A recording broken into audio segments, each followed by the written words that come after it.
भाई और बहनों, जहां आज हम अपनी बात चुनाव के सिलसिले में कहने के लिए आए,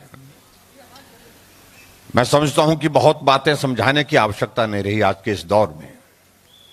वो इसलिए कि सब लोग जानते हैं, लेकिन पिछले कुछ अरसे से हमने एक चीज को देखा है कि जिस दौर से पंजाब गुजर रहा है, ये पंजाब संभलना चाहिए, संभालना चाहिए। कौन संभाल सकता है? विषय तो ये है, जिस पंजाब से, इस प्रदेश के नौजवानों से, यहां के किसानों से, यहां के हमारे सभी भाई बहनों से इस देश को उम्मीद है, और उस उम्मीद पर ये पंजाब चले, ये हम सब की इच्छा है। लेकिन परिस्थितियां जिस प्रकार की हम अपने सामने देख रहे हैं, वो सारी चिंता की दिशा में हमको आगे बढ़ाती है। हिमाचल आपका पड़ोस में है, हम और आप इकट्ठा रहे हैं। पंजाब जब इकट्ठा हुआ करता था, हिमाचल तो बाद में बना, इसलिए हमेशा हमने पंजाब को बड़े भाई का दर्जा दिया है। और पंजाब बड़ा भाई और हिमाचल छोटा भाई, भले ही प्रांत अलग अलग है, लेकिन उसके बावजूद भी हमारा मिलना जुलना, हमारा आपस में व्यवहार, अपना रिश्ता नाता, अपना संबंध जो है उसी प्रकार से मजबूत है जैसे पहले हुआ करता था। और इसलिए आज जब चुनाव की दौर में से पंजाब गुजर रहा है, तो यह हमारे पड़ोसी होने के नाते फर्ज बनता है कि हम आपकी मदद करें। पंजाब में भारतीय जनता पार्टी गठबंधन की सरकार बने, ये हमारी इच्छा है। पार्टी ने हमें आदेश दिया कि आप भी जाइए, अपनी बात कहिए, हिमाचल की बात कहिए, हिमाचल के साथियों से मिलो, उत्तराखंड जो हमारा पड़ोस का राज्य है उनसे भी मिलो, और उसके साथ पंजाब में लोगों के साथ, सब लोगों से मिलकर के जो है हिमाचल प्रदेश की तरह भारतीय जनता पार्टी की सरकार पंजाब में भी बने। कमल जी कह रहे थे डबल इंजन की सरकार। ये डबल इंजन की सरकार का अभिप्राय हमको समझना चाहिए। इसका मतलब क्या होता है, इसका अर्थ क्या होता है? एक सरकार दिल्ली में जो देश का नेतृत्व कर रही है, और हमारे यशस्वी प्रधानमंत्री नरेंद्र भाई मोदी जी उस सरकार का नेतृत्व करके देश को आगे बढ़ा रहे हैं। और उसी तरह से पंजाब में भी सरकार उसी गठबंधन के साथ बने जो केंद्र की सरकार के साथ में साथी बन करके, सहयोगी बन करके साथ चल सके। ये आज की आवश्यकता है इस पंजाब की।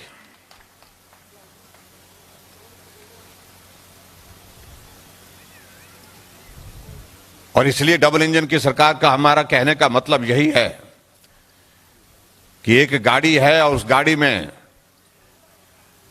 हमको जहां यात्रा करनी है, सफर करनी है, विकास की उस यात्रा को आगे बढ़ाना है, तो हमारे गाड़ी के टायर जो है वो एक जैसे चाहिए। कि ऐसा ना हो कि एक टायर साइकिल का है और एक टायर जो है वो हमारा ट्रैक्टर का है। ऐसी परिस्थिति नहीं बननी चाहिए। और सबसे बड़ी चिंता का विषय हमारे लिए, आदरणीय प्रधानमंत्री जी जिस प्रकार से मुझसे पहले भी यहां पर जिक्र किया, पंजाब के प्रति कितना सम्मान रखते हैं, कितना लगाव रखते हैं, क्योंकि इसलिए करते हैं क्योंकि ये गुरुओं की धरती है। जिन गुरुओं ने यहां पर पीढ़ियों से हमारा मार्गदर्शन किया है, हमें चलने का तरीका बताया है, हमें जीवन किस प्रकार से जीना है ये तरीका बताया है। और उन गुरुओं के प्रति सम्मान का भाव पंजाब के अंदर ही नहीं, पूरे देश के लोगों के मन में है। क्योंकि बलिदान का वो दौर भी याद करिए जहां हमारे गुरु ने अपने परिवार के लोगों को भी जो है कुर्बानी देने के लिए आगे बढ़ करके कहा। आज भी हम इस बात को अगर देखते हैं, अगर देश में रक्षा की दृष्टि से, सुरक्षा की दृष्टि से कहीं भी अगर कोई घटना होती है बॉर्डर के इलाके में, हमारा पंजाब का जवान, हमारा हिमाचल का जवान, उत्तराखंड का जवान, हमारे जवान जो जाकर के जो है वो सीने पर गोली खाने के लिए तैयार होते हैं। पीठ पर गोली खाने वाले लोग नहीं है। लेकिन आज प्रश्न ये है कि ये पंजाब जा कहां रहा है? यहां का नौजवान किस दिशा में जा रहा है, यह हमारे सबके लिए चिंता का विषय बना हुआ है। जो पंजाब का नौजवान जो इस बात के लिए जानना जाता कि जो ऊर्जा का भरपूर जो एक साधन है, उस ऊर्जा का इस्तेमाल, उस ऊर्जा का उपयोग देश के विकास के लिए होना चाहिए। लेकिन लंबे समय से ऐसी बातें होती रही कि नौजवान पंजाब का जो है वो नशे के चंगुल में उलझता गया, फंसता गया, और आज हमारे लिए चिंता का विषय बना हुआ है।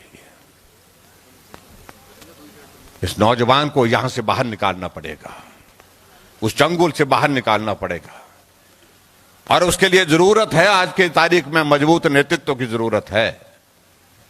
और वो मजबूत नेतृत्व देश में नरेंद्र भाई मोदी जी के रूप में और पंजाब में भारतीय जनता पार्टी का जो गठबंधन का नेतृत्व है, ये सब मिलकर के इस परिस्थिति को पैदा कर सकते हैं कि पंजाब का नौजवान जो गुमराह हुआ पड़ा हुआ है, उसको जो है एक दिशा देने की स्थिति में आगे बढ़ करके जो है वो देश के निर्माण में लगे, ऐसी स्थिति आ सके। हमारे लिए आज ये प्रसन्नता का विषय है कि देश एक मजबूत हाथों में है। इस बात को हमको महसूस करना होगा। आप कल्पना करिए, कोविड के संकट के दौरान कहीं ये देश किसी कमजोर नेतृत्व के हाथ में होता, मालूम नहीं क्या स्थिति होती है। ये वायरस कोविड का जब से आया है, एक परिस्थिति शुरू के दौर में ऐसी बनी जहां हम सब लोग चिंतित हो गए, मालूम नहीं क्या होगा, मालूम नहीं कितने लोग रहेंगे, कितने नहीं रहेंगे। सारा जीवन का तौर तरीका बदल दिया इस वायरस ने। लेकिन अगर हिम्मत इस संकट के क्षण में हमको मिली तो वो एक नेतृत्व से मिली, देश के नेतृत्व नरेंद्र भाई मोदी जी से, जिन्होंने हौसला दिया और जिस हौसले पर देश ने भरोसा किया, और उस भरोसे के बलबूते आज हम देख सकते हैं, चाहे कोविड के दौर कितने भी आए, लेकिन आज हम कोविड के उस दौर से बाहर निकल रहे हैं। वैक्सीन का अभियान पूरे देश भर में चलाया, देश के साइंटिस्ट द्वारा बनाई वैक्सीन। लेकिन विचित्र बात हमको तब लगती है जब कांग्रेस के कुछ नेताओं ने कहा कि ये तो मोदी वैक्सीन है, ये तो भाजपा की वैक्सीन है। प्रचार इस तरह से करने की कोशिश की, मालूम नहीं इससे क्या होगा। कहा कि इससे आने वाली जनरेशन बर्बाद हो जाएगी, इसके साइड इफेक्ट्स आएंगे। इतना बड़ा संकट और उसमें भी राजनीति करने की कुछ लोगों ने कोशिशें की। और आज इस बात को आप देख रहे होंगे, अगर आज हम यहां पर बैठे हैं तो वजह मैं कह सकता हूं, दावे के साथ कह सकता हूं, सबसे बड़ी वजह है कि वैक्सीन के अभियान के दौर में से भारत निकला और हम सब सुरक्षित हुए, तब जाकर के हम यहां पर आज बैठे हुए हैं। आप देखिए, दूसरे देशों को देखिए, जो देश हमसे साधन में आगे हैं, सुविधाओं में आगे हैं, हेल्थ इंफ्रास्ट्रक्चर वहां पर ज्यादा है, लेकिन वहां की स्थिति आज भी कोविड के इस दौर की अभी तक संभली नहीं। लेकिन भारत में हम इस बात को कह सकते हैं कि संकट आया, लेकिन उसके बावजूद नेतृत्व पर भरोसा किया, विश्वास किया। अगर मोदी जी ने कहा कि वैक्सीन लगानी है, तो ये वैक्सीन मोदी जी के लिए जरूरी नहीं है, ये वैक्सीन हमारे लिए बताई गई है, ये हमारे लिए जरूरी है, मेरे परिवार के लिए, मेरे साथी के लिए, मेरे रिश्तेदार के लिए, हमारे समाज के लिए जरूरी है। इस भाव के साथ पूरा देश निकला है। लेकिन कई बार हमको इस बात का अफसोस होता है कि हमारे देश के प्रधानमंत्री पंजाब के विकास के लिए अपना योगदान देने में कभी पीछे नहीं हटे। पिछले दिनों 5 जनवरी को पंजाब में आकर के एक कार्यक्रम रखा प्रधानमंत्री जी का आने का। प्रधानमंत्री जी दिल्ली से रवाना हो गए, पंजाब की धरती पर उतर गए, लेकिन जहां सभा थी, जहां कार्यक्रम था, वहां पहुंचने नहीं दिया गया। इससे दुर्भाग्यपूर्ण परिस्थिति कोई हो नहीं सकती है।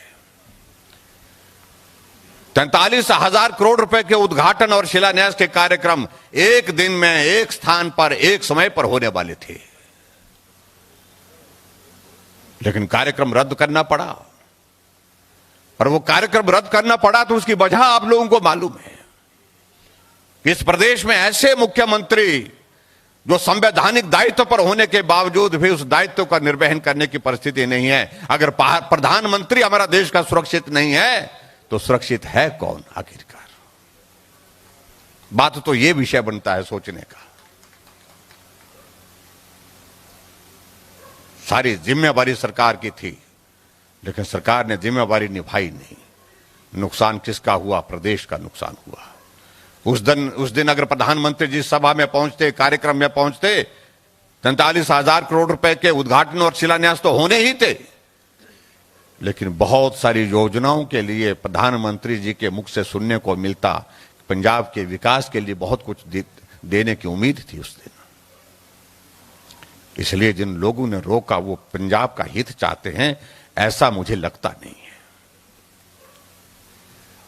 और यहां दूसरी पार्टियों का मैं जिक्र करना चाहता हूं, मैं किसी के बारे में कोई टिप्पणी नहीं करना चाहता हूं। कांग्रेस पार्टी में क्या चल रहा है वो आपके सामने है।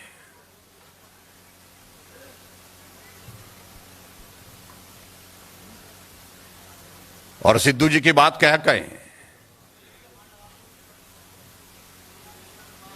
मैं सिद्धू जी के साथ में उनका अच्छा मित्र रहा हूं। हमने बहुत सारे प्रदेशों में इकट्ठा प्रचार भी किया है। ये राहुल गांधी को पूरे देश नहीं पूरी दुनिया में पप्पू के नाम से मशहूर करने वाले हम और आप थोड़ी है, वो तो ही है।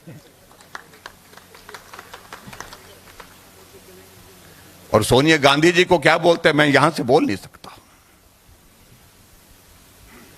विचित्र परिस्थिति है।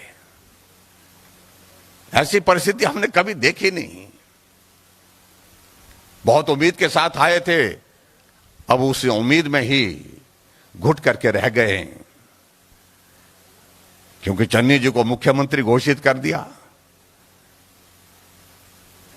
ये उनकी पार्टी का विषय, उस पर भी हमको जाने की आवश्यकता नहीं। लेकिन मैं एक बात कहना चाहता हूं, हिमाचल आपका छोटा भाई है, छोटा प्रदेश है। हम दिल्ली जाते हैं, प्रधानमंत्री जी से मिलते हैं, वित्त मंत्री जी से मिलते हैं, विभागों के दूसरे मंत्रियों से मिलते हैं। शिमला बाद में पहुंचते हैं, स्वीकृति हमको पहले मिल जाती है। इसको डबल इंजन की सरकार कहते हैं। यह पंजाब की आवश्यकता है कि यहां पर भी डबल इंजन की सरकार इसलिए बननी चाहिए कि यहां के मुख्यमंत्री जाकर के दिल्ली प्रधानमंत्री जी से मिले और उसके बाद चंडीगढ़ लैंड होने से पहले यहां पर पंजाब के लिए विकास के लिए जो वहां पर आग्रह किया गया है, निवेदन किया है, उसकी स्वीकृति प्राप्त हो जाए। ये तभी संभव है जब हम मिल करके चलेंगे। मैं देख रहा था यहां का सभा का जो स्थान है, इसको नवागांव बोलते हैं। नवगांव है, नया गांव यानी कि नया गांव। गांव तो नया है लेकिन अभी तक सुविधाएं पुरानी भी नहीं। सीवरेज की बात यहां पर हो रही है।